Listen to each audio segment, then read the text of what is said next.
I would like to tell you a few personal stories about what I like to call the danger of the single story.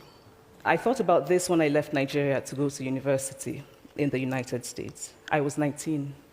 My American roommate was shocked by me.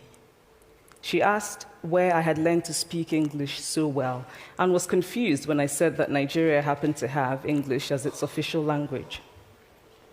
She asked if she could listen to what she called my tribal music and was consequently very disappointed when I produced my tape of Mariah Carey. So after I had spent some years in the US as an African, I began to understand my roommate's response to me. If I had not grown up in Nigeria, and if all I knew about Africa were from popular images, I too would think that Africa was a place of beautiful landscapes, beautiful animals, and incomprehensible people fighting senseless wars, dying of poverty and AIDS, unable to speak for themselves, and waiting to be saved by a kind white foreigner. So that is how to create a single story. Show a people as one thing, as only one thing, over and over again, and that is what they become. I recently spoke at a university where a student told me that it was such a shame that Nigerian men were physical abusers like the father character in my novel.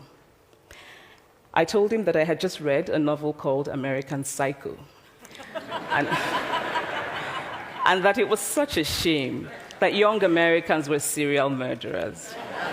It would never have occurred to me to think that just because I had read a novel in which a character was a serial killer, that he was somehow representative of all Americans.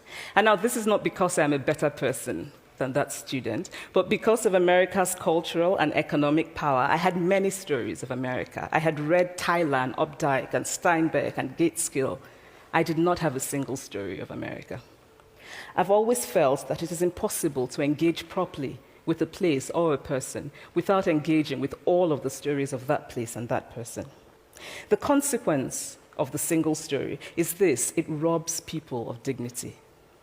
It makes our recognition of our equal humanity difficult. It emphasizes how we are different rather than how we are similar. Stories matter. Many stories matter. Stories have been used to dispossess and to malign.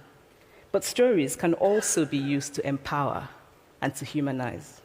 Stories can break the dignity of a people, but stories can also repair that broken dignity.